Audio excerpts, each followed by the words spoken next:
No, but from earlier. Okay, here we are. Oh, Happy Valentine's Day, everyone. So Khaleesi is gonna kill me. I love you, Khaleesi. I'm so sorry. I'm starting a little bit early because I wanted to make sure we caught Jules before she fell asleep. Because I yeah. just I, Sorry. I feel like we need your voice before, because I feel like this this is not going to end anytime soon, and I think we needed to hear it from you because you've been probably part of more missing persons and cases than anyone I know. So, and her kidnapper, and the troubling part for me is that, like, first of all, where is Nancy? But then second of all, the kidnapper is still out there.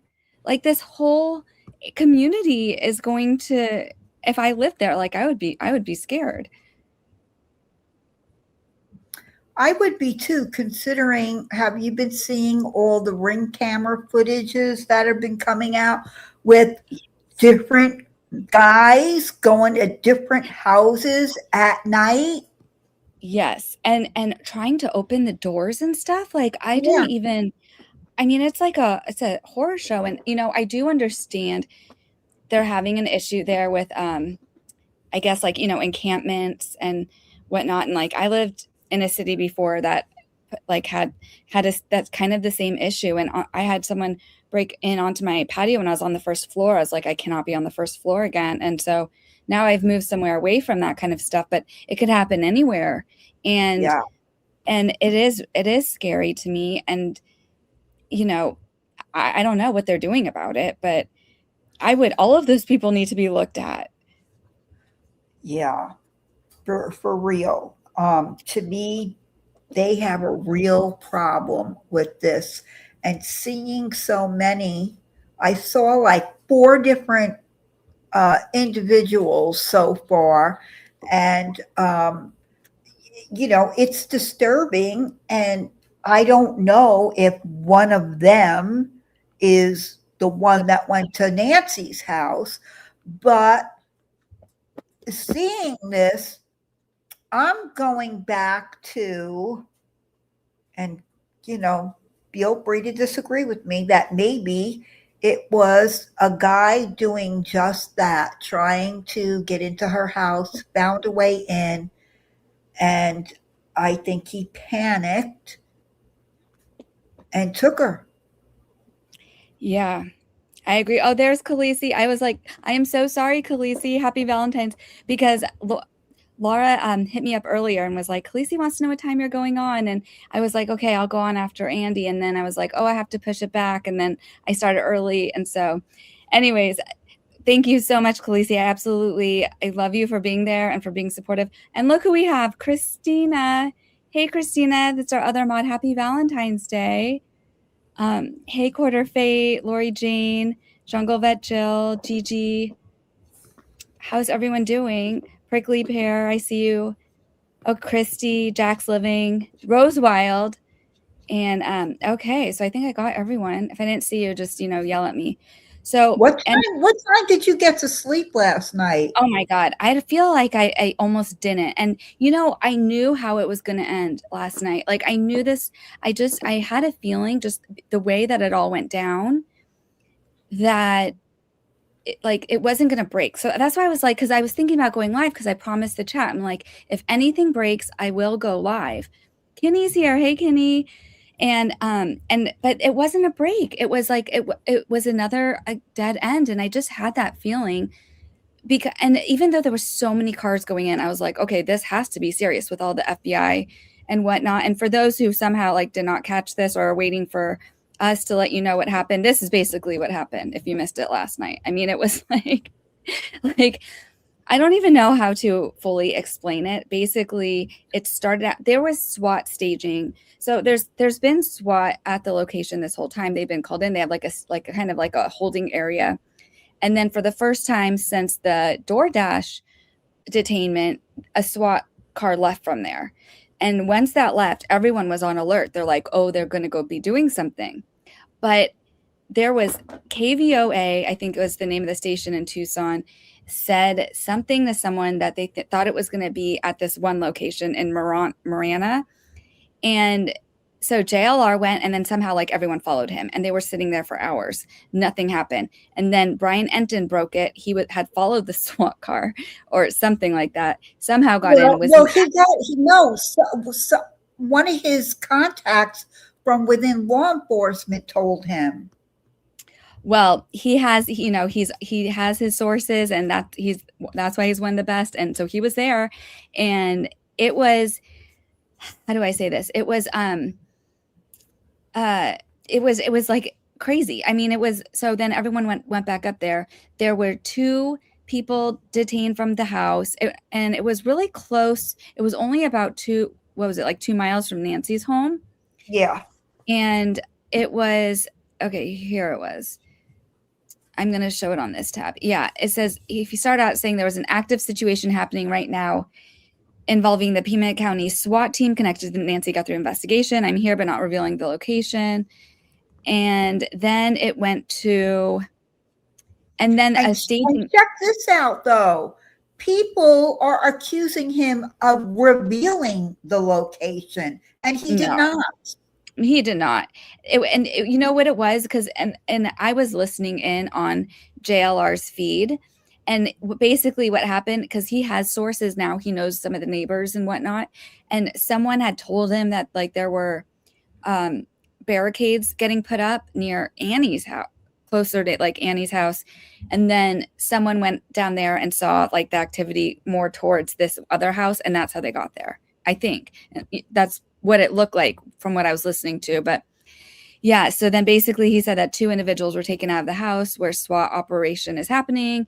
And there was also a traffic stop nearby that was connected. So everyone was detained, and then they were all like released that night. And so that's kind of why I didn't go live, was because I knew it was going to be a long time before like we even got any info. And so I was like, it's not really worth it, because we're just going to sit there. I'm going to go live and just be like, there goes another FBI vehicle. There goes another law enforcement vehicle. And I know it was Friday the 13th, and I thought we were going to get lucky. But, what do you think? Do you think it's going to be 3rd time's the charm? No. Or do you think it's going to be a long time now? I think it's going to be a long time. I think the trail went cold because the sheriff didn't do his job properly from day one. And I think the trail went cold. Yeah, I think so too. And then let me go to my slides. Hold on, because I had an order for the slides, but I also wanted to show. Yeah. Oh yeah, I forgot who this was. Oh, here, I'm not on my slide. Modine. I'm not sure which one of you is Modine in the chat, but it was so funny because they said, "What in the name? Why aren't you on?" Well, things are hot. I'm so disappointed. I was like, I know, I'm sorry. But because I didn't want to drag you guys along when we didn't, I just had this feeling like we weren't going to get any information. And so basically the update from law enforcement was just like, good morning, media partners. They said last night, a federal court ordered search. See, it was a federal court. So yeah, this is definitely going to be a federal crime then, right? Yes. Okay. A federal court-ordered search warrant was executed at the residence near East Orange Grove Road and North First Avenue in connection with the Guthrie case. The warrant was based on a lead we received. No arrests were made. A traffic stop was also conducted, and the person was questioned, but no arrest resulted from that incident.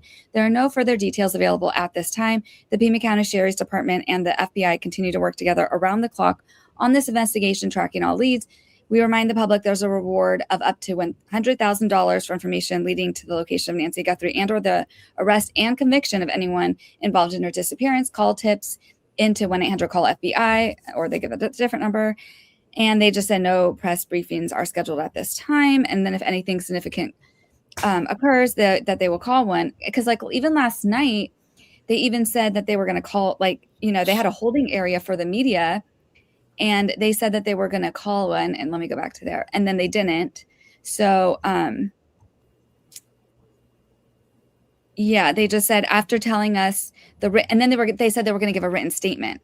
So first they had like, and then they're like, after telling us a written statement was coming out, what's going on, the latest update is now they cannot provide us an update at the request of the FBI, apparently. So, I mean, it's just like, it's just like no information.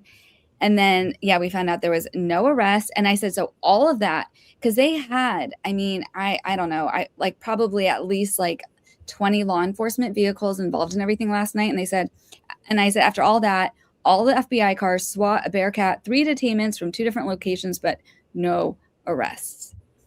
And Well, I think that was kind of crazy, didn't you? Like, I mean, that was a lot of yeah, it of was. manpower. And that one went down way bigger than the first one went down. And Yes. so I really thought, okay, maybe this is it. And then when they said they had the ME's truck there, I did get nervous. I was like, what in the hell? Why do they have, the ME there? And of course, we never got an I didn't see explanation. the ME. Yeah, the ME was there. Um, Brian Enton saw it pull in, and so yeah. And I had 2 things on my phone. I had Joel from Surviving the Survivor, and then I had on my TV Fox News. So I was monitoring. I was monitoring both. I gave up at 2 a.m. What time? 2 Wow, a.m. my you stayed up time. till 2? Yeah. Oh, I fell asleep while I was listening and like I fell asleep.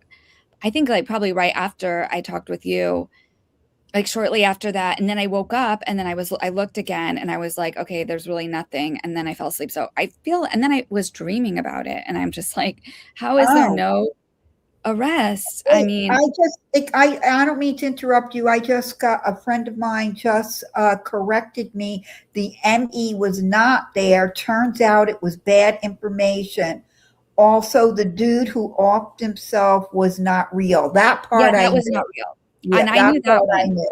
So my Yeah, apologies. okay, so the medical examiner was not there. I didn't think so because I felt like I had heard, I had heard that from someone, but I never saw proof of it.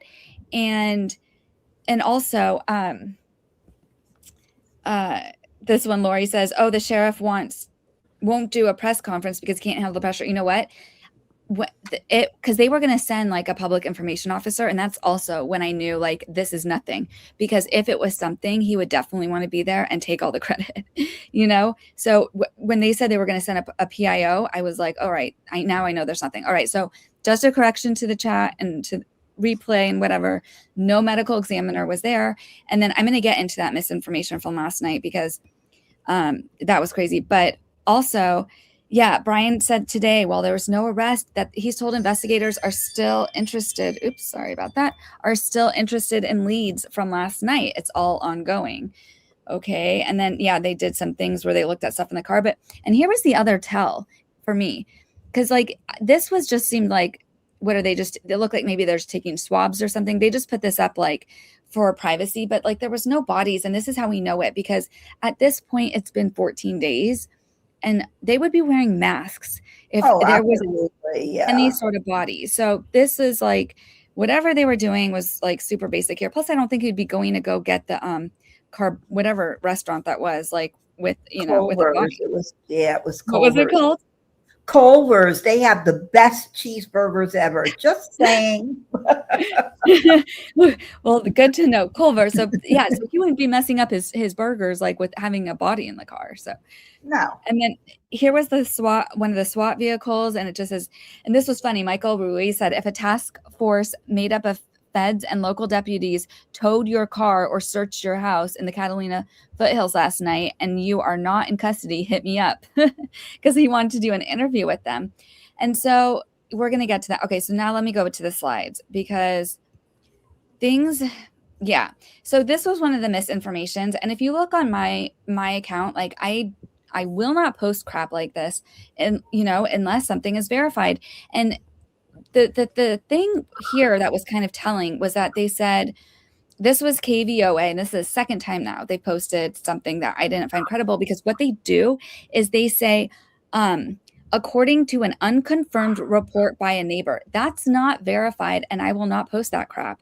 And that they said some person like off them or shot themselves in the head. And I was like, what? that, like, first of all, we would have known about that if that was anything related to the case. And what happened was apparently, like, there was another traffic incident last night, like some sort of accident that was nearby. And I guess Dolly or someone drove by it, saw a body on the ground. But how did that go from that to like someone shot themselves in the head? I don't know. I have But no idea, but the reports later on were that it was two pedestrians at two different locations that were crossing a road and were hit by a vehicle. which is still like so frustrating. And they didn't delete that tweet, but like if you go to the article's gone. But it's like so annoying because you can tell like what the headline was still, because it still has the the title in the URL. It says 3 suspects detained, 1 dead, according to Shadow Hill's neighbor. They know what they're doing. That is totally clickbait. But then, when you go to their page, what it was replaced with. And tell me if you get this, why this is so disturbing. Mind-blowing reaction to Friday night's Guthrie related SWAT operation in the foothills. That's what's there now in its place. You go from like an unverified report of a shot in the head, and then you're like, oh, we meant mind-blowing. Like, does anyone see what they did there? Or is it just me? No, listen, I was one of those idiots that clicked on it. So there you have it.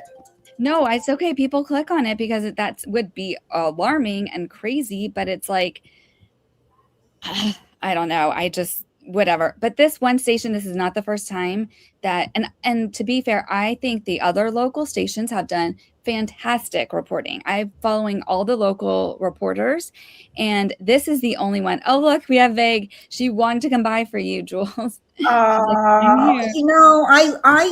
love her. When I was going through all my crap, she was there for me. She really was. That's so nice. I love her too. I think she's great. And I'm so glad she's here in the chat. And look at we have Michelle's here. How are you doing? And I always love seeing, I think that's it. What is your baby? Is that a German Shepherd? Well, I love your puppy. He looks gorgeous. He or she. Happy Valentine's Day, everyone. Yes. So let's get back to the slide. So anyways, I won't report that crap on my page ever. But if you ever want just verified stuff, go to my page.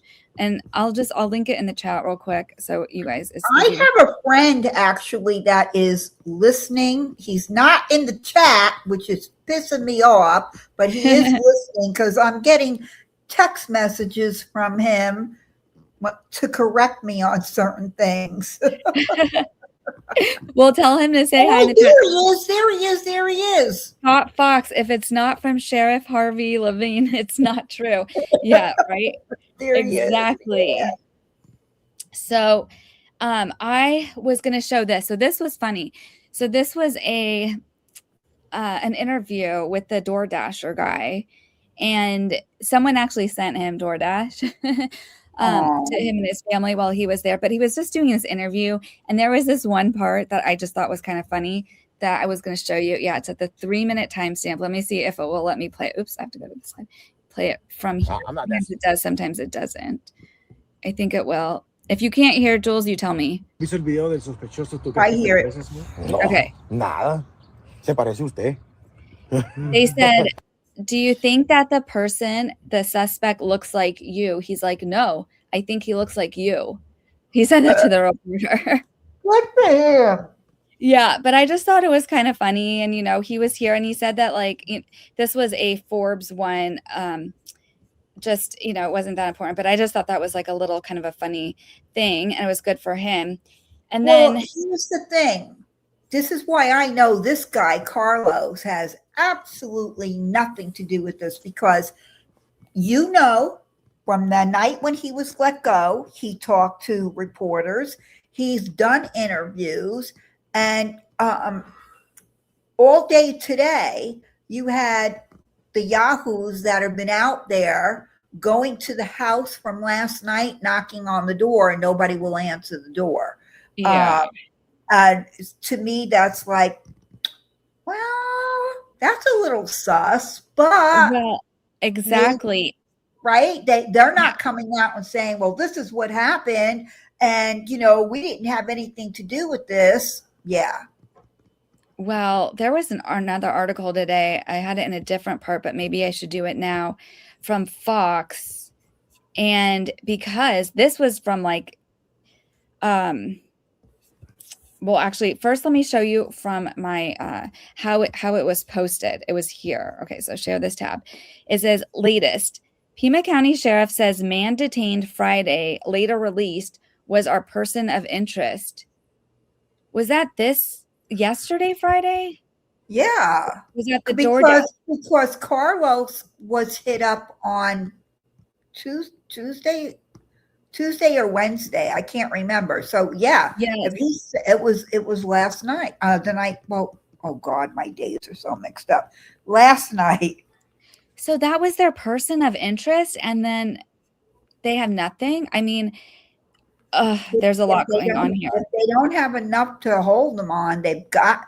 So normally, I know here on the East Coast, they have 48 hours to detain. And if they don't have, after 48 hours, they have to charge or let them go. I only found out today that in Arizona, it's 24 hours. Yeah. Well, this was what the article said. It said Pima County Sheriff Chris Nanos released new details about a federal operation Friday night, confirming a man detained in connection to the Nancy Guthrie investigation, and later released was our person of interest. Nanos told Fox News on Saturday the man detained in a traffic stop outside the Culver's restaurant Friday night was investigators' person of interest and was cooperative.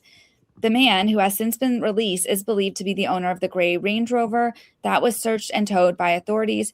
3 other people detained at a nearby home where the FBI executed a federal search warrant Friday night were released as well, with Nanos noting he was not at the scene, but it is standard procedure to allow investigators freedom to conduct the search. Nanos said there was no arrest and no sign of Nancy was found.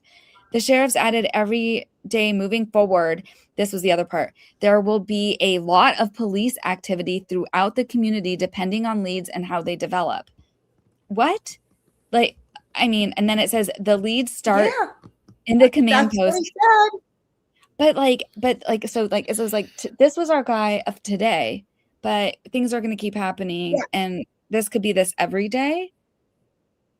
That's according to him. That is exactly what he told Fox News. And what annoys me is the part that you've got highlighted right now.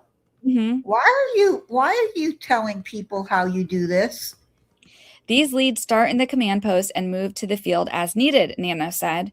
That is one reason you're seeing activity build up as the day goes on that can ultimately lead to a search warrant looking for Nancy and any suspect involved. Not all leads will rise to that level, but some may. He continued. It all depends on what is developed from each lead. And so I have a lot of questions, and I was a little bit bothered. We're going to go back to those 2 days. I'm going to go back to all of that. Remind me to go back the chat, but let's just get straight into the DNA part of this, because like, remember Maury from, the show Maury, and he was like the DNA, he would, what rapid test was he using? Because he would figure out who the father was, like by the end of the 30-minute show. What are we doing here where it's like, okay, we are told, remember, that they have DNA, that they have DNA. Well, they didn't even now say it's from Nancy's house, but they have DNA of someone that's not Nancy or related to Nancy. So now they had these 3 people last night. Why couldn't they take an extra swab from one of them to do a rapid test to quickly rule them like in or out? While we don't know. We don't know if they didn't do that though. Well, this just says, according to my inside source, the wait for information about last night's operations hinges on evidence testing results coming back. I'm told once those are received, which should be today, the FBI will update us where the investigation stands. Meanwhile, the sheriff says the second person was detained and released. No arrest as of now. And I was like, sheriff said it could be months or years from now before they find Nancy and the kidnapper. That doesn't sound like words of confidence to me. Oh, wait, sorry. That was a different thing. Hold on. This is what I commented. I said, yesterday, sheriff said that DoorDash DNA was sent to Florida. Did you know that? Did you listen to that clip? Yes. I had that clip, so we'll listen to it. So the DoorDash, so they took the DoorDash, and they're still sending this all to Florida, which I have another. Well, we're going to watch another clip on that too from Brian Enton's tonight, where the person said after it goes to Florida, it has to get sent to CODIS in at Quantico. But it said yesterday, sheriff said the DoorDash DNA was sent to Florida. My question is this: now that that law enforcement has DNA from, well, we don't know it's from inside the home, but has DNA that could be the suspect, why not send at least one DNA swab to rapid DNA test here locally? Wouldn't that help rule people out quicker? And then this person, they seem pretty smart. They just, they gave me an explanation. I don't know if this is true or not, but they just said even if the Florida lab can run rapid DNA on the glove or DNA swab, the FBI's 2025 rules still demand the official CODIS ready profile comes from a fully accredited lab running traditional testing. Rapid DNA is treated as a screening or internal check, but that it can't be used in court, basically. And I was like, okay, that's helpful. But so could they take several DNA swabs from the individual to have one for rapid and one for traditional? Or would rapid not even be considered enough to arrest someone? And then they said, seems to be the case that they can split the sample. Rapid DNA test is a lead, not a full arrest case. But I was like, could it be enough to rule someone out then? And then they didn't answer. They just liked it. But like, because, I'm just a little bit confused. Like, why are they sending this all to Florida? Like, did they do it here? And is that why they released the people? I have no idea. Because if they do that, then why can't they just rule them out then? Maybe they provided alibis and their alibis checked out. I mean, that would be the most logical thing, that, they asked where they were, et cetera, and they checked it and their alibis checked out. And Jungle Vet Jill says the interview room said there are pros and cons to both. Yeah, I listened to the interview room, and you know what else they said they still think that something is not right here with that they're not getting along, because how the FBI for Phoenix released the photo of the backpack, and they're like, if Pima County's like, if they're saying that they have the lead, they should be the ones releasing all that info. Why it was like FBI releasing it, that came from them and not the sheriff. And the sheriff just like reposted it. But then one of the other guys in the interview room was like, well, maybe they're getting along behind the scenes and that was their agreement. But they're like, but that's like, it's once again, it's like all the communication should be coming out from one place. And we know that not all the information is even going to the same place, because the Pima County Sheriff, remember, they had their link for people to submit footage, like ring cam footage and whatnot, to them. Meanwhile, FBI has their own ways, their email where you can send the footage. So it's like, and also, on the Pima County Twitter page, they put out this thing and then said, more information is coming or whatever, but they don't follow up on anything. But he is out there doing interviews. Well, that was also what was funny, because that was another update from yesterday, which, I mean, I feel like it feels like, a century ago now, because I made it, I make updates for every day. This was the update yesterday. Is like, yeah, Nancy's pool was cleaned, which I'm not bothered by, and I'll explain it later. And I said, Pima County Sheriff said no press conferences, and then did like 10 interviews yesterday. Yeah. So I guess he figured with all the interviews he did that they didn't have to put out anything on their website. No updates on the website. That's the only thing I could think of, is he figured he's been doing national news interviews and, other outlet, smaller outlet interviews. So maybe he figures, okay, I gave my updates in the interview, so I don't have to put anything out on the website. I don't know. Yeah. And, I feel like they could use, I don't know why he's just not utilizing the PIO. Like, they should just be doing one summary every day, because the information, it's not, there's a lot of, I feel, not necessarily contradictions, but like it's coming out in pieces.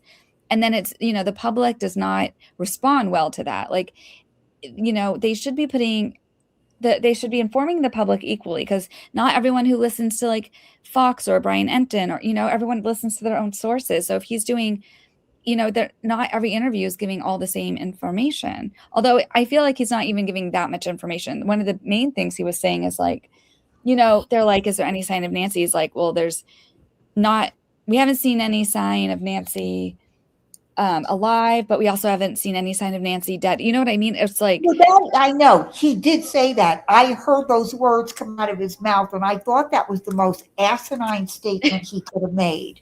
yeah, We haven't seen her alive, and we haven't seen her dead. Yeah, I was like, what was that? I was like, that is a very strange thing. Just like, I don't even know why he's saying any of this stuff. And that's one of the reasons why it could help. If he's not going to do press conference, don't do interviews. Just have your PIO put out one, you know, statement that is like a combination of what sheriff county is, or the sheriff is doing, and FBI is doing. And just since we're all backwards anyways, let's just finish with the update from yesterday for those who didn't follow. Yeah, TMZ got another demand letter, this time for $100,000 for the name of the kidnapper. It was like so bizarre. They were like, we'll give you 50,000 to give the name and we won't cash it or something until like after we give the, I don't know. And then they were going to give they want another 55,000 or 50,000 after. It made no sense, really. I feel like it's all a hoax. And then DNA that is not Nancy's or anyone related to Nancy was found well, now I said inside the home, but then we found out they are saying that it's not inside the home. And then SWAT was on the move, but it was unclear if it was related. To the case. Then we found out it was related. So, and just on the pool, just a side note. I didn't hear that it wasn't inside. The last thing I heard was that the DNA, the unknown DNA, was inside the house. That's how I interpret it. And I feel like we must have heard that from someone, because where else would it have been from?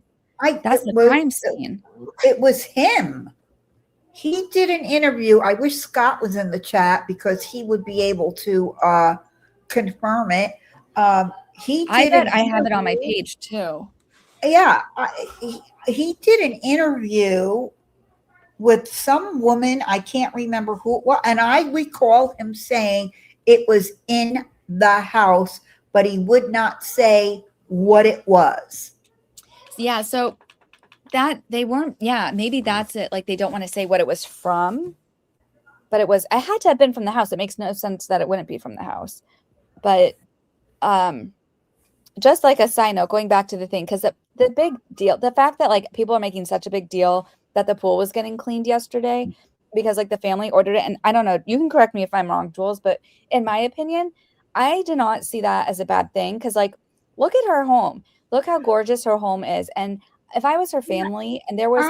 I don't think so. But also too, when they said that, the family ordered it, I don't believe that either. What I think it is, because when I owned my home, when I was married, we had a built-in swimming pool too.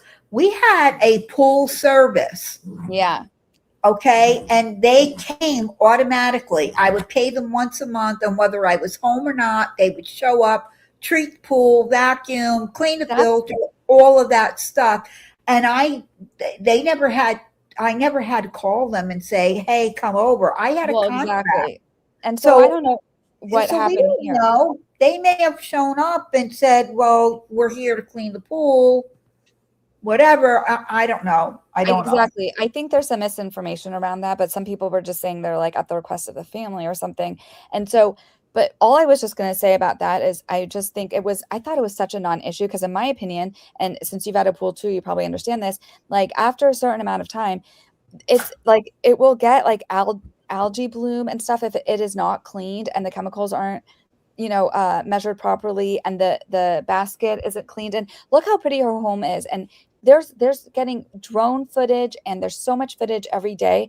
And if her pool started looking like, really bad and we started to get like algae and look like it, because it starts looking like it's rotting or it will look disgusting. If it started looking like a swamp, then the headline would be, oh, the family is like neglecting her home. And it looks like she took so much pride. I mean, look how gorgeous her property was. And it looked like she took a lot of pride in the upkeep of her property. And so in my opinion, I thought it was just a lose-lose situation for the family. It's like, I think, and personally, I thought it was like a good gesture. Like, who cares? Let them clean the freaking pool because they're going to they don't want their mom's house to look neglected at this point. So that's what I felt it was. I get what you're saying, Christina. I understand that. What did Christina say? She said in her opinion, she thinks they should never have let it happen. Well, that's a good point. However, you know, because like it was still a crime scene, but like it's not though. It's just that the only reason now that the sheriff is there, or the sheriff's department has like officers there is at the request of the family, just to look over the home. Like it's clearly not a pristine crime scene anymore. it never was. Yeah, but it never was, and that was the problem. Like they should have never released it as soon as they did, in my opinion. And so let me go to this clip. And it was just a very small part of this clip. I'm going to ask you just to us. So are they not taking it? So we go gather that glove and we take it. And the FBI said, well, we could send it to our lab. I said, well, why would we do that? We have a lab that has all the markers, right? You have the family members' markers. You have the landscaper, pool people, all those people, and they're at our lab. And we also have other evidence there. We had evidence from the Rio Rico search warrant scene. It's submitted there. You did. Rio Rico scene is the DoorDash evidence. So that was submitted to Florida. And it's just interesting because then tonight, Brian Enton had had an interview. This I thought was really interesting because she's saying that now it doesn't matter that they're giving to Florida because it's going to end up having to go to FBI anyways. So, and I don't know the timestamp on this one. So you guys, we might just have to listen. It's not going to take that long. They're going to send the DNA. What'd you say? Well, here's the problem with it coming to Florida. This particular lab here in Florida, while it is a great lab, there's never been any issues, you know, in any of the trials that I have attended here in Florida. That lab has been used, and there's never been anything that's ever come back and said, you know, they didn't do this properly or they whatever. Okay.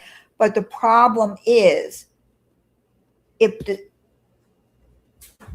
they have a habit of like using up a lot of the DNA for testing, where at Quantico, they don't have that issue. They know how to extract like smaller amounts. You know, and they also have that genealogy capability up in Quantico, and the Florida lab does not. Oh, well, okay. So I think she says something like that. And just to give credit to Christina, sorry, I'm so sorry, Christina. I was not keeping up with the chat. She said, hence her comment before. I didn't see her comment before. She said, I think it might be part of a crime scene and the whole property should be in lockdown. I don't think it was okay for that, in my opinion. However, they haven't kept people out so much, so it doesn't matter. You're right. Yeah, exactly. So, sorry about that, but you make a lot of sense. It just makes me so upset how poorly this seems to have been handled. It is upsetting. You know what? Me too. And Jules also. And so I think Jules is on point about the DNA. Yeah. So say that one more time, Jules. The Florida lab doesn't do the. They're very good at what they do. The only problem is, depending on the size of the DNA sample that they receive, a lot of the time they use it all up in their testing. Okay. And and this is why they're so good though, because when they do it, it's always right, because they're very, very careful, but they do use a lot of the sample. And that is an issue, where at Quantico, no, they have the capability of using teeny, I don't know what you call it, but little, they don't use up the entire specimen of what they receive. And also in Quantico, they have the genealogy thing, so they can pull out the male. Isn't that the CODIS? What the CODIS is? Yeah, well, they could put it through CODIS, but they also have the genealogy. Yeah, but they can pull out certain things out of a DNA sample to show if it's male, if it's female. You know, they have a lot of information.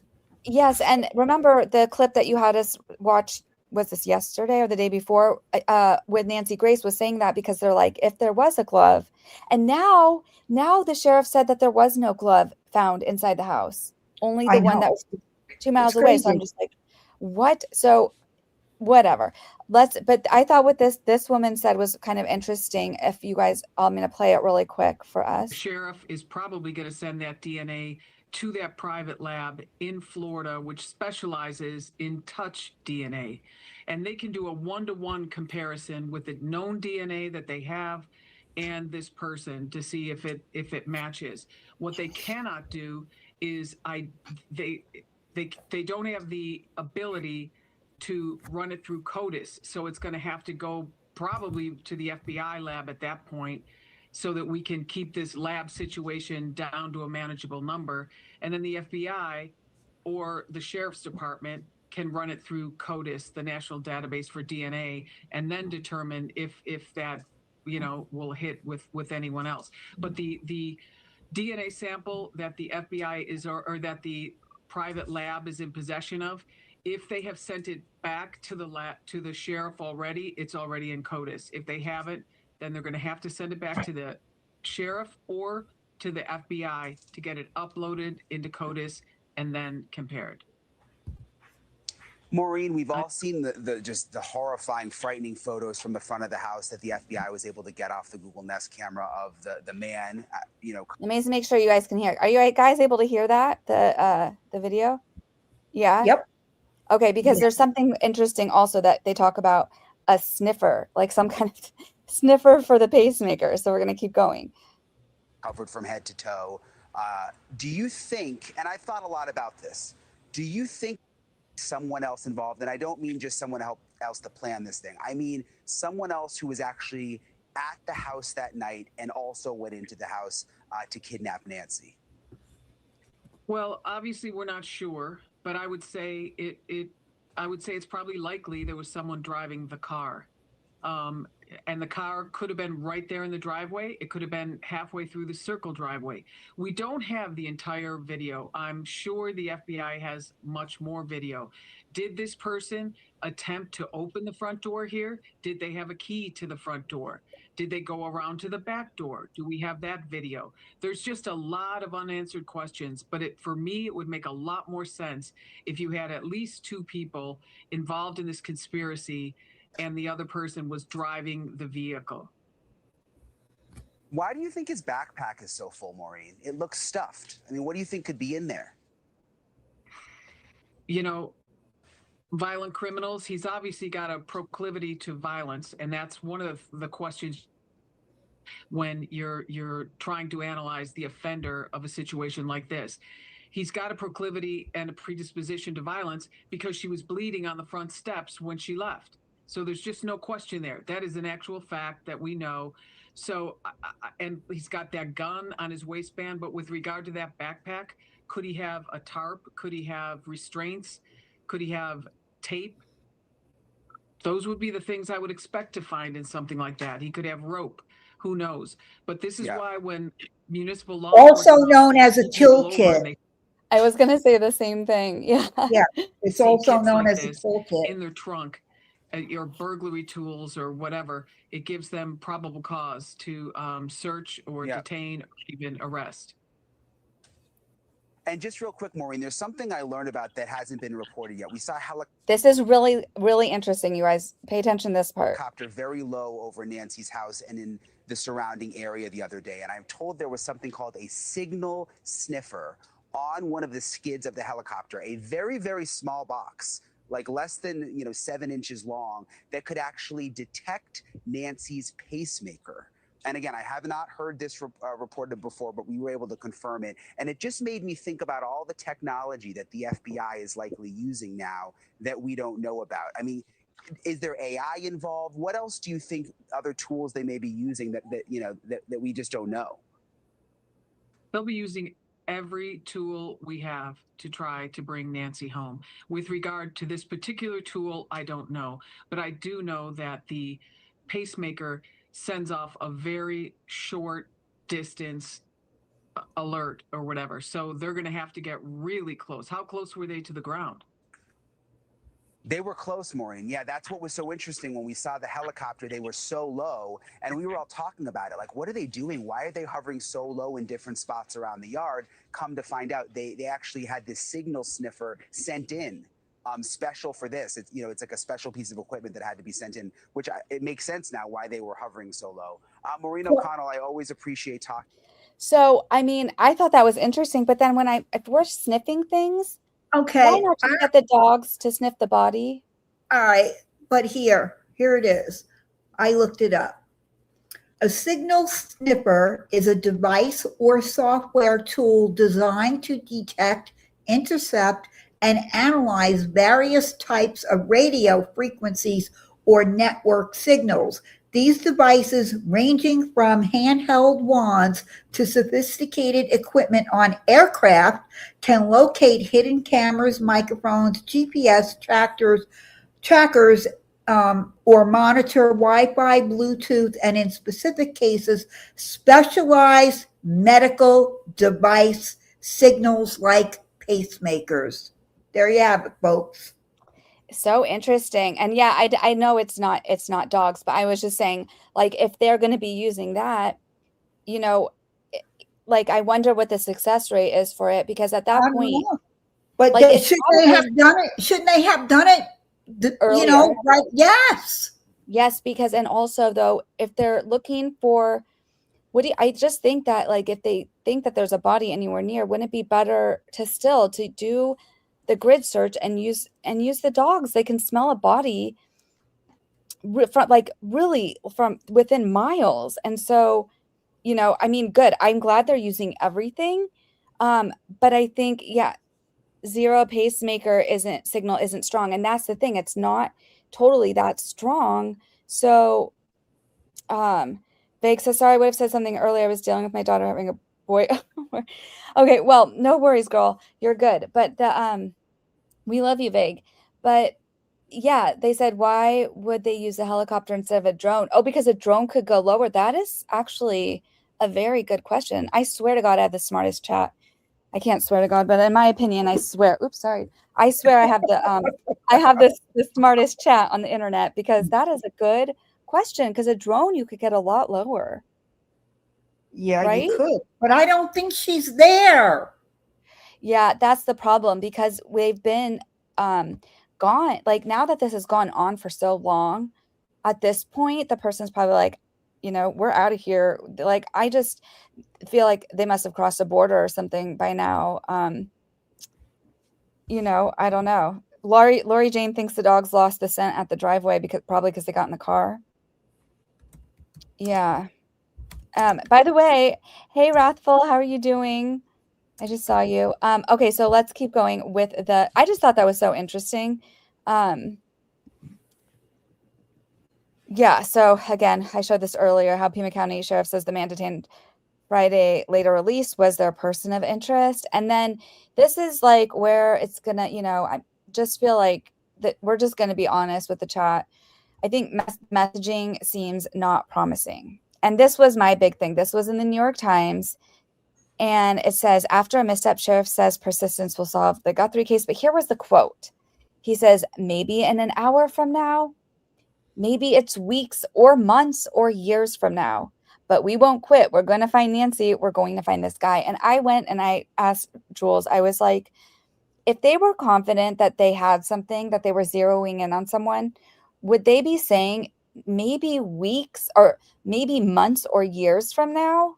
Nope. It's not like they would be saying, they don't want to tip them off. So it's not like they'll be like, oh yeah, we got our guy. Just keep watching it for 5 p.m. tonight. It's like, they're not going to say like, oh yeah, it's going to be within the next few days. But they would say, something I feel more like it's, we're almost there. We're getting there or something like, I just feel like the fact that he had to say months or years from now was so alarming to me. I don't know. What do you think, Jules? I agree with you. I don't think she's alive anymore. I just don't. I think that this is going to turn into a cold case real fast. What did Scott say? This is really interesting. Scott So he says the weight of the wand requires a special tactical drone. A normal DJI Phantom series won't cut it. Also, you have to be close to the wand to know where it's hitting a signal. So that's why, okay, well, that makes sense now. So because there has to be a, No, I'm confused by that. well, he says that someone has to be close to the wand to know that it's hitting the signal. So there So has to then, be, so then what's the point in putting a helicopter up? because a person can be in a helicopter. But Like it has to be monitored by a person. but wouldn't the wand be too far away in a helicopter? I'm Well, confused. if you saw that, like there was someone will be sitting in the helicopter with the wand thing, monitoring the wand. All right. When it comes to technology, I am the most ignorant person that there is. No, you're not. This is a very I've never even heard of this whole thing. Christina says, I was wondering if they couldn't put the watch the drone and fly it around to see if it connects. Like put something to watch the drone. Yeah, like yeah. Yeah, and then Christina says, I was wondering how big the equipment would be because he said it was only like 7 inches, right? But he didn't say how much it weighed. I have no idea. Oh, I guess we can look it up. I bet it'll give me the detail. Vague says, right? My husband is about to lose his mind and making me lose mine at the same time. Well, you guys, I know CJ wanted me to let you guys know that she's had to delete her social media and change her passwords so that she was spending so much time on this case, and she sent me a gift today. She was like, she's like, I have to retire my badge. She's like, my family is going to get so mad at me. And Kenny said Laura was in earlier to say hello real quick, just oh, I missed her. Thanks for letting me know. That is so awesome. All right, here you go. Types. They can be hardware devices that physically scan for radio frequencies, detectors, or software tools that monitor data flow in networks. Common uses: security and privacy, blah. Rescue operations, detecting signals from medical devices like pacemakers to locate missing persons. And technical. All right, so there's that. It doesn't tell me what the size of this thing is. Well, Brian said it was like 7 inches. I could go to so many places with that, but okay. I could take that comment on a whole different level. Yeah. Sorry. Well, I mean, maybe there's different ones I mean, I don't get it at all. Like what I've never seen this. I can see your post, Gal. Sorry if I missed you. Yeah, because I saw this where you said that they have to have a tech in the chopper to read it. Sorry if I missed you. Sometimes also, you guys, the chat in my Kenny said, Jules, I went right there with you. Thank you. DFJ, please acknowledge Galth. Hi, Galth. I'm sorry if I missed you or something. And the chat sometimes with the StreamYard, it's like it gets like glitchy, and then all of a sudden they all come in at once. And so I'm very sorry if I miss anyone. So I love you, Galth. I love everyone in the chat, and thank you. So all right. What is this thing called? Do we need to look this thing up? What it was called, a sniffer? What was it called? Signal sniffer? Yes, I looked it up. Okay, well, I never heard of it. I never heard of it before. I Googled it. Okay, well, let's see an image of it. Okay, so it really looks small. I don't even know which one of these is the right signal sniffer for pace. Is it for the pacemaker? Well, it says it can detect a pacemaker when they're looking for a missing person. Signal sniffer for a missing person in helicopter. I'm just gonna see if I don't even know what the name of this device. Okay, so it's interesting. The thing that I just talked about, the News Nation thing I just played, their article pulled up. I wonder if they have a picture of it. No, they don't. Well, I don't know what it's called, and I don't want to put up a picture of something that's not the right thing for you guys, but that's something I can look up for next time. This might be it. Hold on, let me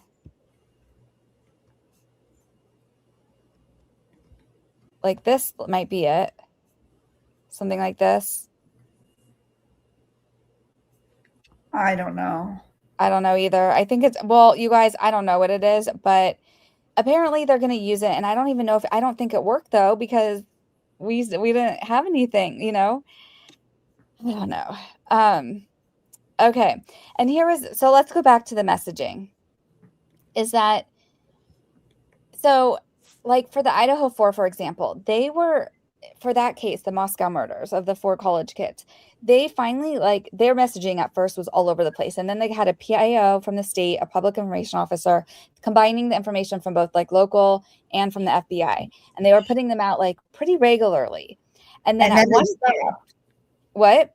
And then they stopped. Well, no, well, they were still putting them out.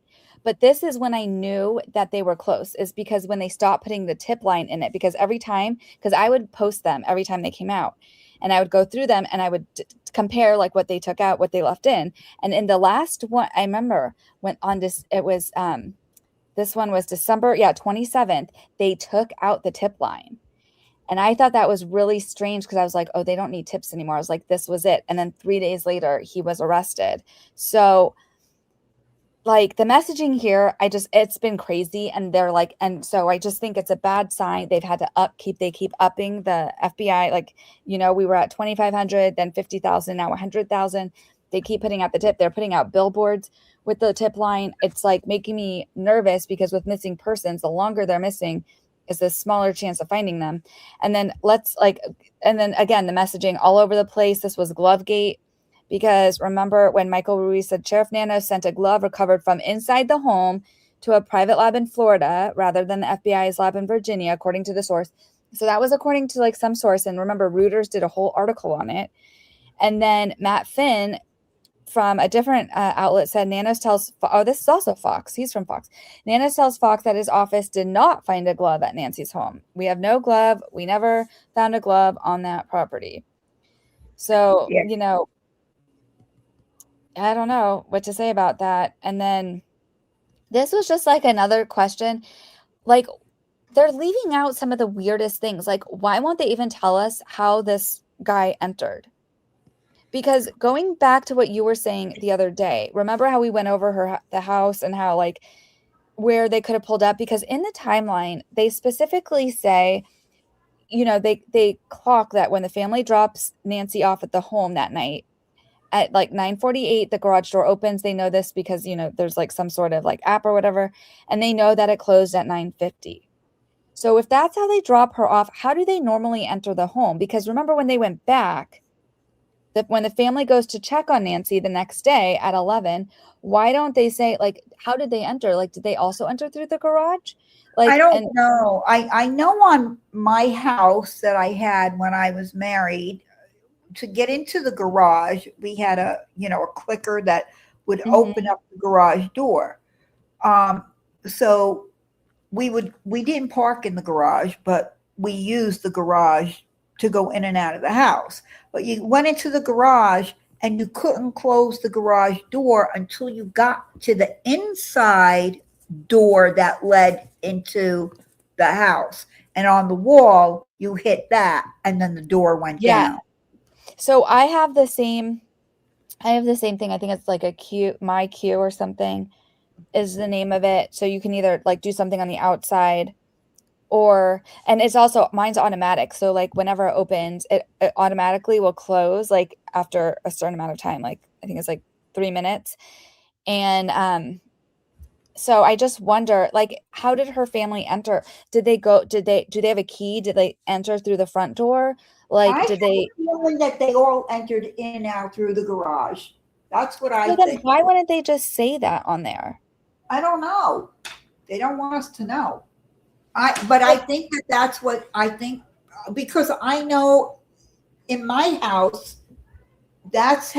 me and my ex-husband would go in and out through the garage. We never used the front door. The only time the front door was ever used was if I was expecting company, like if I was going to be entertaining, then use the front door. But family members and stuff, they knew to go through the garage. I just think it's interesting that they didn't even include that time stamp for that. And I'm only saying that because like let's say they didn't go, let's say they got there. And I'm just wondering like if they have like why won't they tell us how the kidnappers, if there was, forced entry or not? Like I know the back, and it was leaked before and then he backtracked it. But somehow we found out before like the back door was open, and that's why I'm just wondering, did they see that? Like did they go back there and Or did one of the family members say when we got here the back door was open? yeah, that's what exactly. I mean, I feel like these are just, and they don't have to get like super technical. And what is open? What does that mean? Does that mean it was ajar, or does that mean it was unlocked? Yeah, exactly. I'm just curious because like that would be, like the path that the person went in and out, and also because there is that camera, in the backyard. And so I'm just kind of baffled why they're holding so much back. And like if people are getting cleared, why won't he say they're cleared? Because that's the other thing. Because they asked, has the family been cleared? And he's like, well, no one's been cleared, but they're been very cooperative, and this is very troubling, like it's a very traumatic time for them. Well, yeah, it is. So if they're not involved, like you said before, clear them. If the DoorDash guy, if they did the DNA, he's not involved, why won't they clear them? No one's going to be cleared. And then all these false allegations and speculations and conspiracy theories are just going to continue. And then in the meantime, you're ruining someone's life. Yeah, exactly. And then, yes, this is the other part of it. Thank you, Christina. She said, did we ever get timestamps for the porch camera? No, we didn't. No, we did not. And that's another thing. Why? What? That's like, it's not like it would change anything with the investigation. Like we know what happened in those moments that they show us. Why not just tell us the time? I just think that's a very strange thing.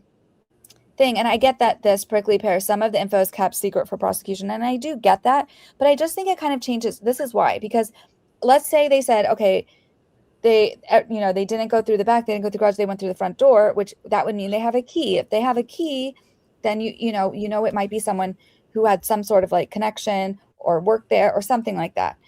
If it was like some sort of like forced entry in the back, that makes it seem more like some sort of stranger. If there's just these different, it would make a difference in my opinion for them to at least put something like that out there. And I don't see how that could totally hurt it. But maybe, I keep wanting to trust them, but I don't trust them because they knocked down DoorDasher's door. They went to this other house last night.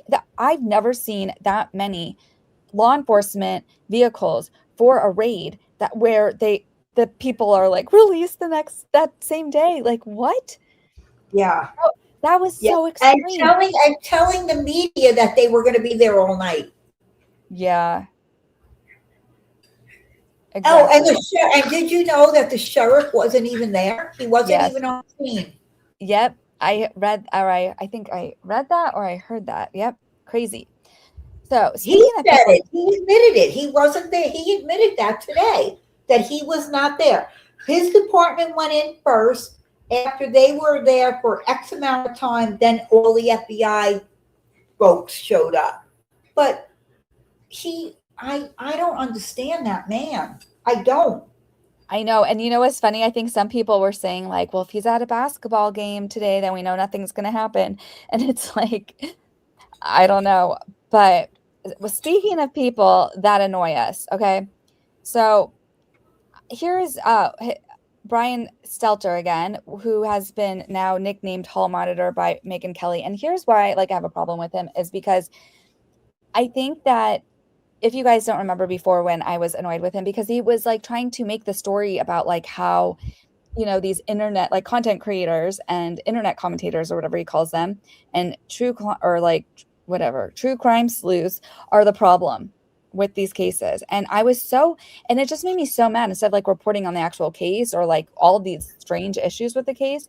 And I said, not only is it disservice that he uses his mainstream media platform to try to take down independent content creators, but then he practically shames the public for choosing to follow content creators as if they don't have a mind of their own to choose content they find credible.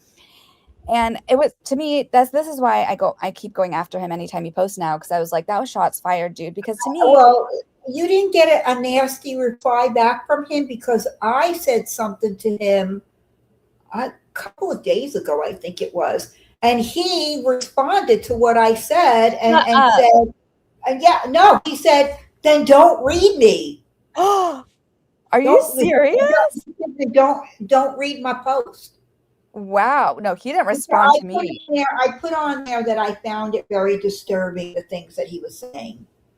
And I think so too, because it was like, because then he was saying, you know, like how basically you have to have whatever, some like journal like credential to like be credible, to try to like discredit any of us that have been doing the work, that have been trying to only put out factual information, that and all of, like, you know, people on the ground, like, you know, Brian Empton, he's technically a content creator. He has his own YouTube channel.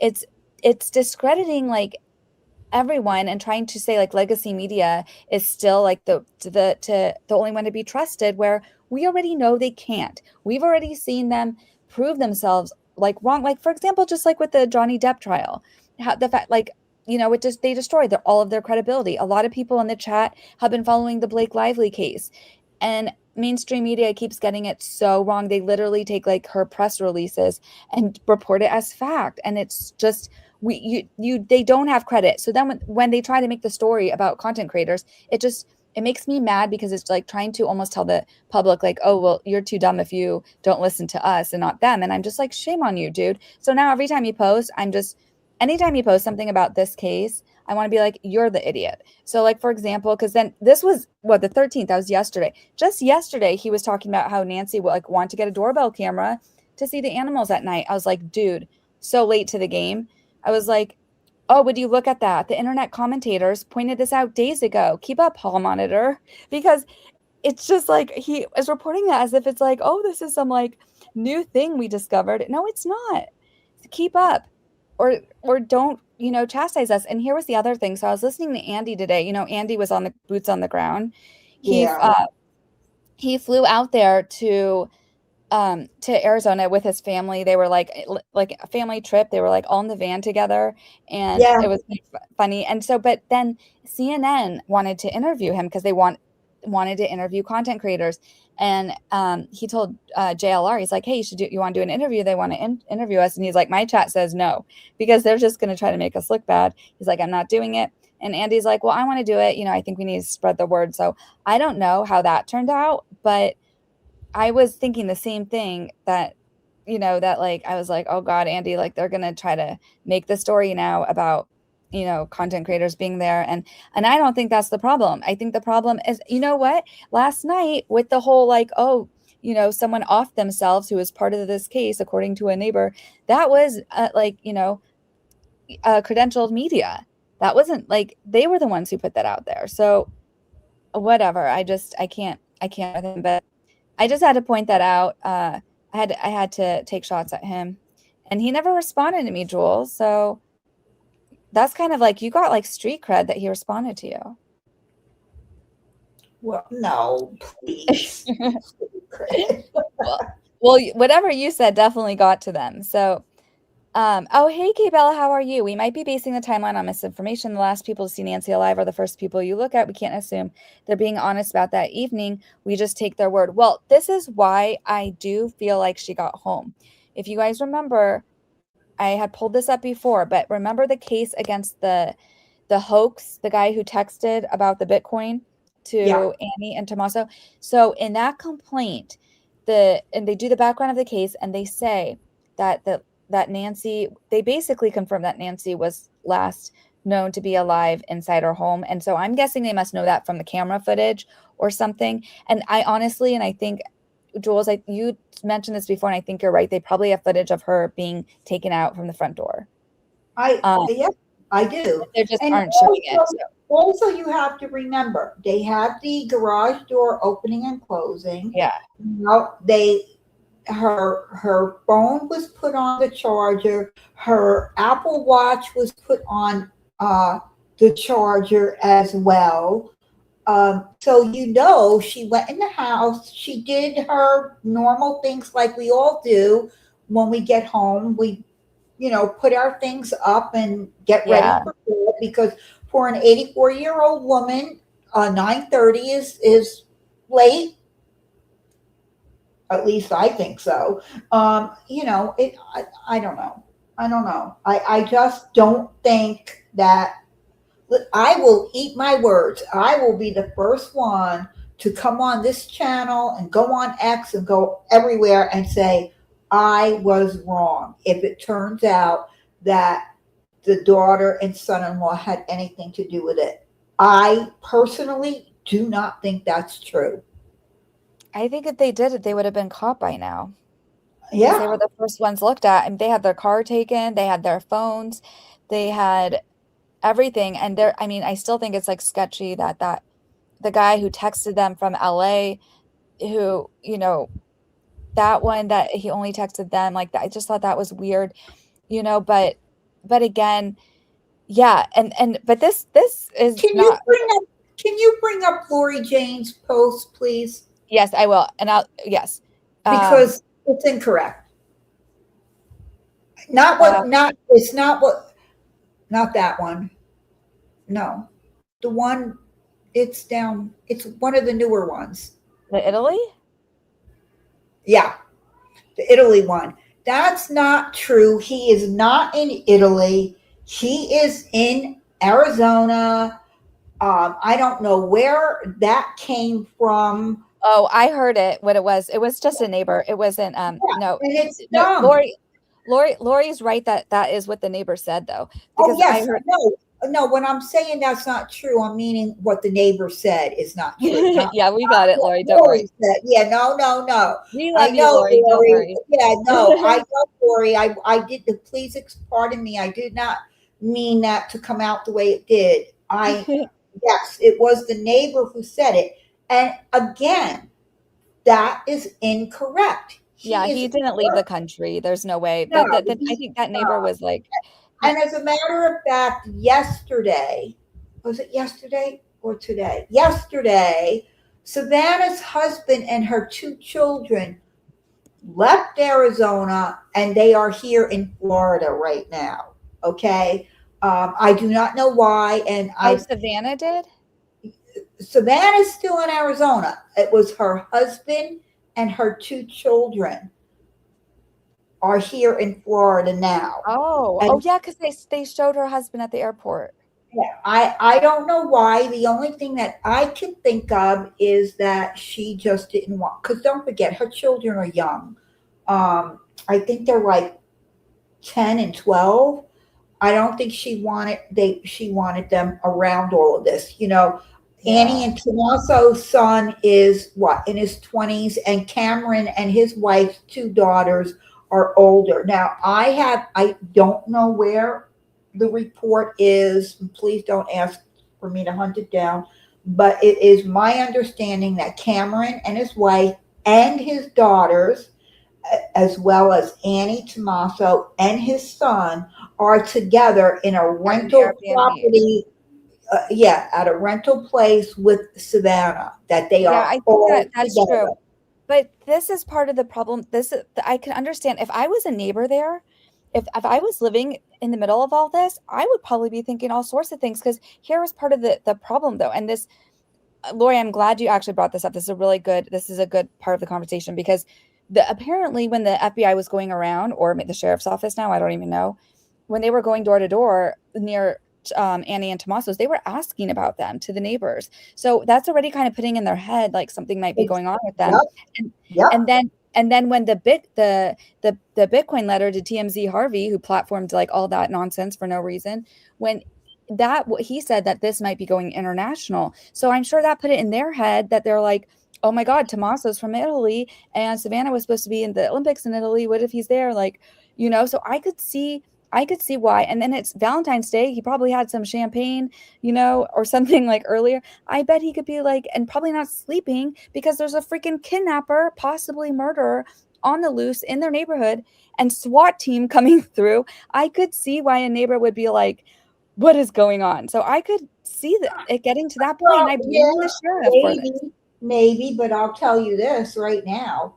If I were in their shoes, and when this is all over and Annie and Tommaso are 100% completely cleared, I would put my house up for sale and I would move the hell out of that neighborhood, because I wouldn't want to live next to people who are going around telling the media, I think it's him. I think it's him.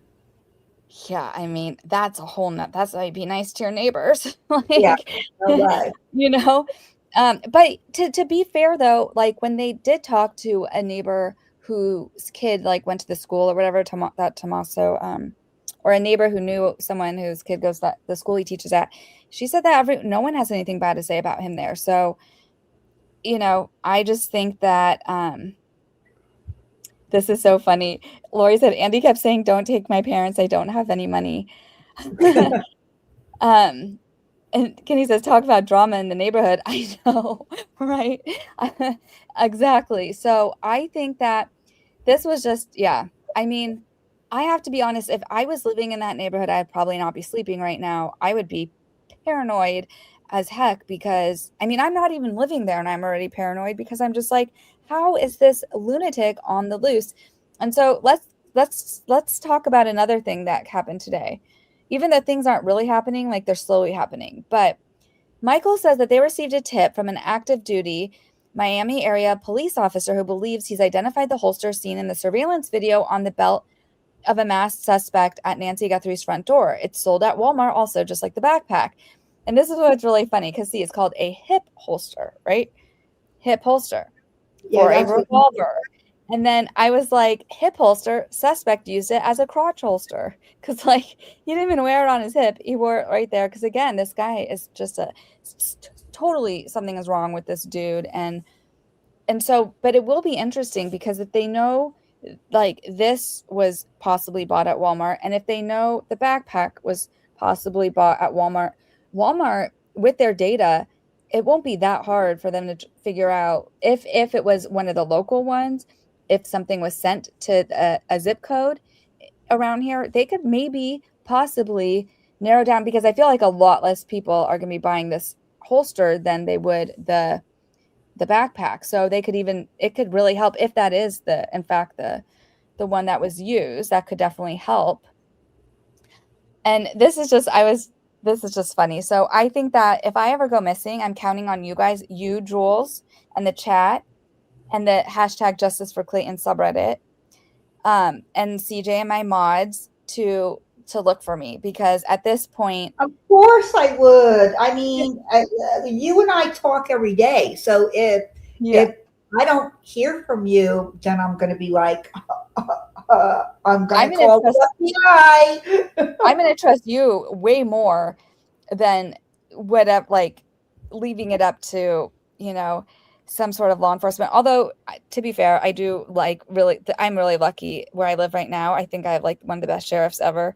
He's awesome. But I'm just saying, if I ever were to go missing, I mean, I'm just saying, if you weren't part of the Clayton Eckert, the Laura Michelle Owens, the Justice for Clayton subreddit, they were solving crime in real time. They were figuring out like her fraud medical documents and putting together these crazy timelines. And I just feel like, but it was so funny, because I was telling this to CJ, and she was like, okay, well, yeah, I get if you went missing, because you know how they do like the ribbons and the colors, like, or whatever, for a missing person to try to get attention to it. She's like, I already picked out your color. You're going to be this color. I was like, girl, don't go that far. Like, I'm not missing.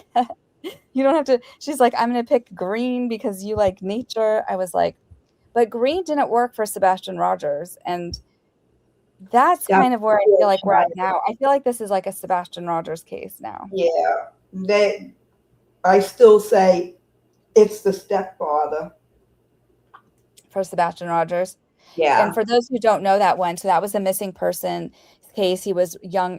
This was in Tennessee, which also was Summer Wells. And he went missing. He was seen on video going to looked like some kind of last meal with his stepmom. And then the next day they, said that he was missing, and they never found him. And his mom worked at Brink Security, and somehow their security system just didn't work that day. And so they Yeah. had no footage. They never found, and I was obsessed with that case.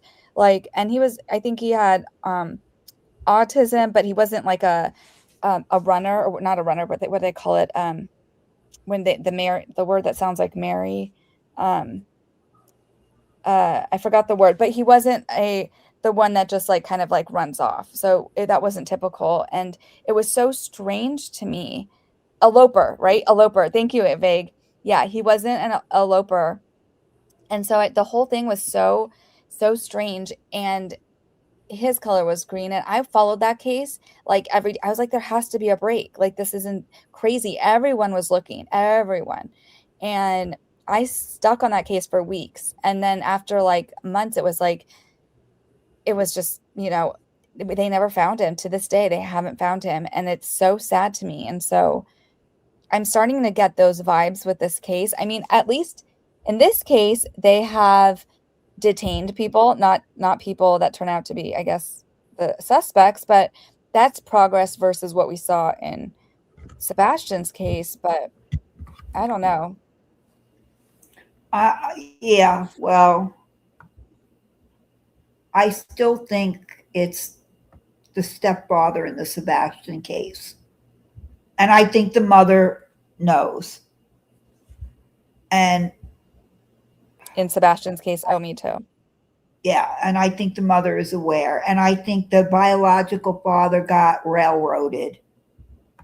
Mm-hmm. And that's why I don't like people saying, oh, well, it's probably this person or probably that person, because it probably is not. Yeah. Yeah. And the Idaho 4 case, that's what I was really frustrated, because they should have cleared like some of those people right away. Like, a lot of people's lives were destroyed, and the roommates and everyone, because what the thing is people are trying to, fill in the poor gaps, and food they truck want guy. to, Remember the food truck guy in the white hoodie? Yeah. Oh my God. They Oh my God. crucified that kid. Yeah. Exactly. And people were just digging in, but they also, because I feel like they almost felt like helpless. And so I feel like it took law enforcement a really long time to clear people. And I think if they are able to, I think it would help. But also, like, if they know something, how did these cars get so separate? The DoorDasher had a van and a Nissan Rogue. Rogue, is that what it's called? And then now the car that they looked at for this person of interest, he was in a freaking Range Rover. How do you get from a white van to a Nissan Rogue to a Range Rover within a week? I don't know. I have no clue. So I just think that, like, if there are, and they have finally picked a color for Nancy, by the way, for those who haven't seen the color, we've seen yellow ribbons, and the neighbors are putting yellow flowers by her home. Well, you know where yellow comes from, don't you? Friendship? No. What? And the 52 hostages from Iran were gone. Everyone put yellow ribbons out on their trees, fences, doors, and kept the yellow ribbons up until they came home. Oh. That's how the yellow ribbons started. Well, they did yellow flowers also, that apparently, like, the HOA sent out something, telling people that they're going to pick yellow. I thought they said like it had to do with friendship, but if that's the story behind it, like, that's pretty powerful, because I hope she comes home. This is interesting. Prickly Pear says the Josh Maddox case is an example of a crazy missing person with a sad result. Do you know that case? What I'm sorry, what was that? This person says the Josh Maddox case is an example of a crazy missing person case with a sad result. Do you know that one? I don't know that one. No, Prickly Pear. That's one that we don't know of. Where is this? Where's the location? What state? Yeah, because we know a lot of them. This is Yeah, This is how far off the cliff we've gone. Gelth Walker says, because the white van was returned to Epstein Island full of candy. I mean, and last night people were so gone so crazy with so many like conspiracy theories and looking up flights, and they're doing flight training right now in Arizona. There's always going to be flight like airplanes in the air, but they're specifically doing some sort of training right now. And so like that's not good. Don't take anyone who's showing you like airplane patterns. Just I would just kind of maybe mute them because like that they've gone off the crazy train. Yeah. DFJ, you needed to be on last night. Well, I'm so sorry. The reason I didn't is because I felt like what we saw, like for example, with the DoorDash guy. So when he was detained, like he wasn't released for another like 4 to 6 hours. So at that point last night, like they didn't release, we weren't gonna find out anything for another like 4 to 6 hours. I mean, I could have been on and just milked like, oh, here's another SWAT truck, here's another law enforcement truck, but I felt like it wouldn't really be useful to everyone, and I like to like give you guys useful info if I can. And what I think is going to happen is like we're not going to be able to because I just don't think that I feel really, really bad saying this, but I don't think we're going to get any resolution with this anytime soon. No, I don't think so either. I believe that if it hasn't already gone cold, it's going to go cold. Yeah. Yes, Kbella, this is fine. I think it's okay. We speak our ideas here in the chat. I think that's okay. I don't want people here shamed. No, it's a totally different thing when people are posting like, online, like people's photos and putting them like in the mask and being like, oh, this is him, or like, but like That's putting not ideas out right. here. I think trying to play out what happened and work it out as the chat and as a group, I think it's totally fine. There's no shaming here. Okay. So, and I know you're not making a PSA on national television. We're just sharing our thoughts. Yes. And that helps you deal. And I did highlight yours earlier and I forgot if I didn't go back to it, but like you said, because you said, yes, we knew like something, the garage opened. But we don't know if that meant that they, the family had walked in with her or not. And I think that's a true, very possible idea as well. No, I think it's okay. Play it out. I mean, I like to hear and look at everything. But I'm confused. Jungle is making a reference to the shrubbery guy. Who's the shrubbery guy? he's the guy who took the plants to put over the shrubs to put over the camera. Oh God, I'm so dense. No, she thinks shrubbery guy isn't getting away with the crime of the year. I hope not. Oh my God. Modine says, if you aren't live and something pops off, you miss it. The point isn't about whether something happens, it's about whether being there when something pops up. Okay, I hear ya. Okay, that's my bad. I apologize for not being there when it happens. But like, I just feel like what the sheriff said today, he's like, it's going to keep happening. He's like, we're going to keep seeing stuff like that. No, you didn't, Jungle Dilva. I knew you were joking. I know the case Prickly Pear is talking about. You do?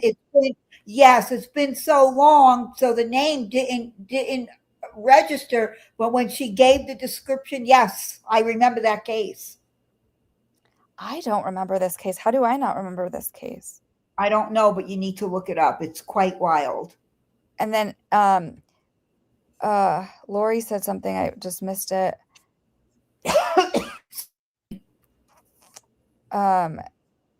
I'll take a coffee cream and sugar and I'll forget the whole thing happened. Yeah, I will. Okay, if it looks promising, but I feel like we're going to see a lot of, like, if there's just more SWAT raids like this, is it still like it's not breaking news, but like, no, it's not. But if your chat wants to see you cover it, then I'll do it. If it leads to nothing anyway, but they want you to, be doing it. Don't forget too, I will say this. Your chat does have a point. Even though I don't have my YouTube channel, I know a lot about it. So if you are live and your people, your loyal subscribers come on, that's good for your algorithm.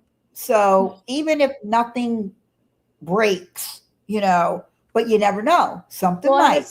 It's somewhere to talk about it and, and have like the community there. And then, I mean, we could always also address other things that happen that day. So that's true. I do have an email. Do you need my email? It's just don't. It's my username on here, and then at proton.me. Here, I'll put it in the chat. I like what they said because some of us don't have Twitter. Oh, so you can't DM. So I put it in there. But you know what Kenny calls it? She calls it Twix because she said it's like Twitter and X put together. Yeah, that's for real, for sure. Listen, I fought myself for the longest time getting on Twitter, and then I finally was like, okay, fine. Because when I go to court and cover cases, you know, like I said, I used to get on with Recovery Addict with Scott, or you know, Chris and Aaron over at Trial TV Live, you know, Kurt, all of them, and do commentations for them that way. But everybody was like, no, we want it in real time, because I used to come out on the breaks and do it. No, we want it. We want it in real time. Oh. And so, you know, I was like, okay, I guess I'm gonna have to do the Twitter thing, and so I did. But I had to get a media pass, a press pass, in order to do that. And thank God for Scott from Recovery Addict. He has his own media company, Top Mark Media. So I got my credentials through Scott. So I'm able to. Oh, that's I love Recovery. Yeah, he's awesome. Yeah, Top Mark Media is his media company, and so yeah. So you're media. I am media. You're official. I love it. And so two things. One, Brian Enton just says there's new description of suspects, so I'm going to pull that up before we go. Yes, please. But Kenny, I love this. Thank you for reminding. She's like, remember your first live? When you just came on and we all showed up? Yeah, and it was so bad. Like Jules, I couldn't figure out like how to pull up anything. I mean, in the end, I think I maybe pulled up one or two things, and I was like nervous I was going to mess it up. And they're like, we don't care if you mess anything up. So it was not great. And I feel like each time I'm trying to get better and, you know, make it better for everyone. And thank you. I saw yours, Jungle, that Jill, that you did leave a comment that helps with the algorithm. Totally helps. I love it. Ross says, X is accessible. It is, but you know, I don't know why. I feel like, yeah, I keep going back to X. I don't know about you, but I have never blocked anybody, even when they've been like god awful. But here's the thing, I don't back down. People could say whatever they want about me. I really don't care, because at the end of the day, they're not the ones paying my bills, and I'll come straight out and tell them. And so they'll go on this 50 tweet rant towards me, and then when I go to respond, they have blocked me. So countless people have blocked me, but I don't block anybody. Come at me all you want. I don't care. So speaking of Recovery Addict, of course he saved the day, because, and like, this is so funny because Brian talked about the signal sniffer, and he's like, it's a small device that was sent in. And so there he put this up. Well, he said this is what he thinks it is. He said the signal sniffer is probably similar to this one made by Parsons Corp and sold under the name Bluefi. The device can be tuned to listen on this specific frequencies her pacemaker transmits on. It's most effective in quiet RF environments like the open desert. And so, wow, I mean, that's it. Like, that's crazy. But that's very helpful. Thank you. But this is the guy who Jules has her media credentials through. So yeah, very interesting. So let me see what Brian, what exactly he posted. Yeah, please look, because I don't see it on. Yeah, it just says that it was. Let me see, maybe a short. Maybe I could recruit Scott for that. It came up as a notification, but really it just says new suspect description, 3 minutes. Okay, here. Of the suspect, the FBI just released it. I want to read it to you. Described as a male, approximately 5'9" to 5'10" tall, with an average build, and that he's wearing a black 25-liter Ozark Trail Hiker Pack backpack. So anyone who may know of someone who looks like this, who bought that backpack, we now know that is a black 25-liter Ozark Trail Hiker Pack backpack, described as a male, 5'9" to 5'10" tall with an average We knew build. this already, dude. And Yeah, that's not new. I don't know why it came up as it. Well, look, it came up as it was as that it just came up, and it came up on my phone too that it was new as of 3 minutes ago. But really, I don't see it. Oh, Scott Yeah, doesn't. so this see it must. I either. don't know. I swear, sometimes YouTube is insane. I don't understand that at all. So let me go back to. Let me just go back to X and see if he has anything on there. I don't see him post any. I don't have anything on here. People keep talking about the signal sniffer now. That's probably the new hot topic. I don't see anything else. Anyone else see anything breaking for her? No, I'm on Fox and it's talking about the sniffer. Oh my The God. sniffer. Everyone's talking about the sniffer. Yeah. And what's this But other one? Here's Yes, my question about the sniffer, though. Is that like, let me go back to my other slide so we're not like on that. Retired FBI agent urges rapid DNA testing in Guthrie case. You don't wait for FedEx on Monday morning. Ooh, that was scathing. That Yeah. came at 8:45 tonight. Ooh. Who said who on what account? It's on Fox, and it was who said it? Jason Pack. I don't know anything about him. A retired FBI supervisory special agent with more than 2 decades of service told Fox News Digital the developments have the hallmarks of agents acting on specific actionable intelligence. However, Pack noted the real investigative work is just getting started. Yeah, there's an article on Fox that they posted at 8:45 Eastern time. Well, I had their stuff up earlier. Let me see. Because yeah, they have all the. Yeah, so I don't know. I have all their stuff. It just says their task force staged in Tucson as official awaits forensics from overnight operation. How are these? I just don't understand what they're still waiting for. How is it taking so long? I don't know. Do we I have? don't know either. But I think that I don't know.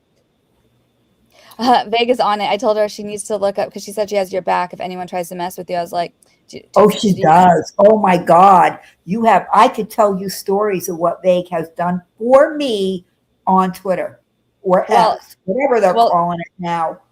I love that. And well, I told her, I was like, did you get for her for Brian? But like my chat, oh my God, Kinney and Wrath and you girls and Laura, they were like, what do we call it? The coven. Like, I don't know if you know this, but like there's this troll that came for me hard one day for this like video I made in the Blake Lively case. And it was a video probably no one would have really seen. And to be honest, although I thought it was a very important video, and he came at me so hard and was like totally trolling me and saying all these things. And they totally had my back. They were totally shamed him. I didn't know that. I did not know about this. It was so crazy. Well, then it ended up like finally, it was right before the New Year's because like I was going to stop maybe doing YouTube if I didn't hit 1,000 subscribers by the end of the year. Cause I was like, all right, I'm pathetic. And then this pushed me over the edge because, with the algorithm, the more interactions, the better, like in the comment section. And so because he kept responding and kept going and like pushing back at like Kinney and Wrathful and me, and then it made the video like get more views, and then somehow it pushed me over the edge. I finally got like the 1,000 subscribers. Good. And so I was all thanks to the village troll. Everyone's got to have a village troll. Did you have this channel? Because you and I met over ASAP Rocky's trial. Yeah, you and I met when ASAP Rocky was going on. True. Yeah, but I had been in the same cases with you before, like the Maya one, but there was 1 million people following that. So. Oh yeah, no, it was ASAP Rocky is when you and I started talking. Yes, exactly. So did you have your No, this I channel? didn't Oh, you have the did not. channel until Okay. I started it, like, it must have been sometime, like, right in the middle of the Blake Lively stuff. It was only several months ago. Does it tell you that Oh, anymore? well, then you did good for yourself that you got to 1,000 that quickly. I wanna say it was, like, over the summer. It must have been, like, sometime over the summer. Yeah, it was right actually, it was right after that. Yeah. Well, we have to start. Everybody, listen. Whatever social media you're on, whether you're on Instagram, Twitter, TikTok, whatever, every time she goes live, or even if she doesn't go live, but she just posts a video, everybody needs to share that out on their social medias and ask your people to come and follow her. That is the only way she is going to grow. And that's the whole point, is we want her to grow. We want her to be able to really let me talk. We want her to be competitive with those other channels out there. And the only way she's going to get there is she needs to grow. And she needs to get to fourth. You don't mind me saying this, do you? What? She needs to get, she needs to get to at least 4,000 subscribers soon. Oh, is that the number? That's that's a long number away, but and I need to do my part and be like consistent and put out, trying to keep making things, grow, do things better, whatever. So I'm definitely taking. Are you so funny? I promoting love it. yourself? This is like having my mom advocate for me or something. I love it. But do you promote yourself on Twitter? No, I need to do that more. Yeah, come on, girl. That's my problem. Yeah. That is I will problem. do that more. I will make sure to do it more. This is actually really funny though, because I quoted the sheriff and I said, thank you, Jules. I really appreciate you pumping me up like that. That's really great.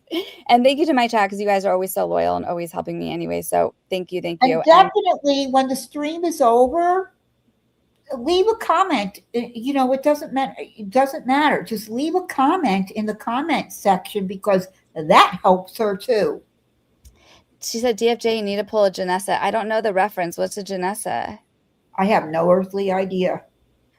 I think you're great. That's why I'm here in the chat and comment. Thank you so much. I really appreciate that. Scott says, thanks, ladies, for the show. My theory is the daughter and son-in-law are having financial issues. Nancy had bailed them out. I've heard she has refinanced her home 3 times. But see, if she bailed them out, I don't know. I feel, have we seen proof of that? That's my thing. I'm just like, I don't know. Scott may know something that I don't know, but we were talking about this. I don't remember if it was last night or the night before. Whatever. And I don't agree. And he was pretty. He was like, nope, this is how it is. And I was like, we're going to have to agree to disagree on this topic, because I don't see it. Yes, she may have very well have helped them. And isn't that what parents do sometimes? Yeah. And I wonder if they're going to be following those trails. Yeah. They're going to follow the money. Look for a money trail. Absolutely. Don't think that they haven't gotten Nancy's bank records. Of course they have. And I'm sure that yeah, with the family, I mean, I don't know. I just feel like it looks like if she could afford to help them, she would. I didn't call out, I didn't mention Khaleesi either. You had my back when the troll was there too. Thank you. Which is in the chat. And Christina, you guys are always so great. You always have my back. But this was funny. Someone just reposted my train wreck thing, where it says, every day moving forward, there will be a lot of police activity throughout the community. Remember, this was the sheriff's quote. And then how I had said, so basically they have nothing. It's the Wild West, and we should expect SWAT raids daily until all 13,000 tips are vetted. And then this person said, only 12,998 to go. So I feel like Oh, we are therapist, I know her. She's really, a real I need to follow therapist. them. Yeah, Okay, I'm following. she's a real therapist. Well, I just think that is true, you guys. So I mean, and if there's more, yeah, I should go live when it's something like that. But even though I think we're gonna see more, I'm just warning you guys though, and it's probably not gonna lead to anything. I think we've hit the dead end here, and I think I don't hate to say that's a really poor choice of words, but I feel like we've hit a like a plateau maybe in the investigation because of maybe perhaps the beginning was not done as they didn't get on it as fast with the missing person. Every minute counts, and we're at the 2 weeks now, and I just feel like they could probably be in Mexico by now. I think they are. I think the only way this case is going to crack, it's going to have to be like, remember the Unabomber? It was his brother that figured out it was him. I think it's going to be a family member. That's going to recognize him, or I think it's someone, a family. Yeah, it's got to be. It's got to be a family member that's going to notice something different, something not right, whatever, that will do it. Or, I hate saying this, they find her body. Yeah. I agree with you. And by the way, it says that the comment from Scott that was read was the person's first comment. It was a different account than earlier, so I don't know if it's the same person, just for the sake of clarity. Well, thank you, Christina, for being so on top of it. So no, it was Scott Box. I saw it. Sure? You did? Yeah, it's him. Okay. No, it wasn't. Look, it's a different one. Scott Colepi. Oh, Christina is so sharp. I don't know how she does it. Because I think she has photographic memory, because I guess so. I have to text him because I messaged him and I said traitor. Yeah, no. So thank you, Christina. That was probably really helpful to her. And people have the same name. But on the other note of what you said, another thing the interview room said that I thought was really interesting, because even though they're only showing us that limited amount of footage, like hopefully they're also going to all the local parole officers in the county, because I feel like maybe, and asking them like, hey, does this remind you of any of the guys you're supposed to have? Because we don't think this is his first time doing crime.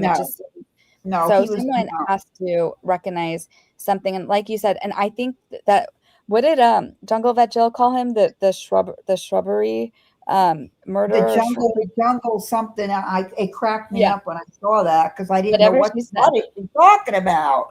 Well, I feel like the way that he would, like, just seeing the way he had with the gun and the way he walked, and like, I just felt like this is not someone who's most likely like capable of living on their own. So I think maybe they live with someone, probably a parent, and hopefully that parent is able to recognize something or figure out something and say something, because I think that might be the only way. Or if they have a parole officer, maybe, or the shrubbery guy. Yeah. I don't think shrubbery guy is independent. Excellent. Oh my God, that you said that. If he has an arrest record and he's on probation, you're right. If he misses they have to check in. If he misses an appointment, that would be good. Yeah, right. If he misses an appointment, or let's say he comes back for the appointment, but still, I think every parole officer, I want to be like, just look at the footage and see if that reminds you of anyone you're looking after right now. Because that's a great call. I hope they would do something like that. I mean, no, they should be smart, way smarter than me. So hopefully they're doing that kind of stuff. But I just think that would be, and the interview room guy said something along they just said if like a parole officer would recognize if that's their guy. And so I'm just like, well, send all of this footage to every single one in the whole county, and yeah, because even with the pacemaker thing, what I wonder, like, they're in a retirement community, like that area, it seems like. So what if, like, wouldn't it clock everyone's pacemaker? I don't know if Well, the sniffer. I don't know. That's not a retirement community. Don't forget, she's lived there for 40 Oh, plus that's years. true. That's true. You're right. So I'm just, I don't know, you guys. I think that it's going to be a long road, is all I'll say. So It we is. might, yeah, we might not get any like progress. If there's like some big SWAT raids, you know, I'll try to come on just so we could see, you know, look at it together. But I think this might not end the way we want it to. But I'm still praying for Nancy, and I'm hoping she comes home. And I Me hope too. that there's some sort of break in the case. Hopefully, something. And yeah, we'll keep you posted. So I hope everyone has a great Valentine's Day. Thanks for spending it here with us. We love all of you, and I'm so glad that you are all here. Thank you, Jules, again. Like, so last Thank you minute. for asking me. I appreciate you for having me on. Thank you so much. I think you educate people. Like, you have such a wealth of knowledge about these types of cases, and I think it makes everyone feel better hearing like what you have to say. So I appreciate Well, you. thank you. I hope so. Everybody put a 1 in the chat if you like me coming on. No, I'm just joking. I'm putting ones. Come back. I think everyone loves you coming on. So, and what was the last thing I was gonna say to you guys? Oh, and get some sleep. Take care of yourselves, because like we can't just stay up looking for Nancy. You know, we have to get to sleep and take care of ourselves. So I love all you guys. So glad you're here, and I'll speak with you soon. Bye, Jules. Bye, everyone. Bye.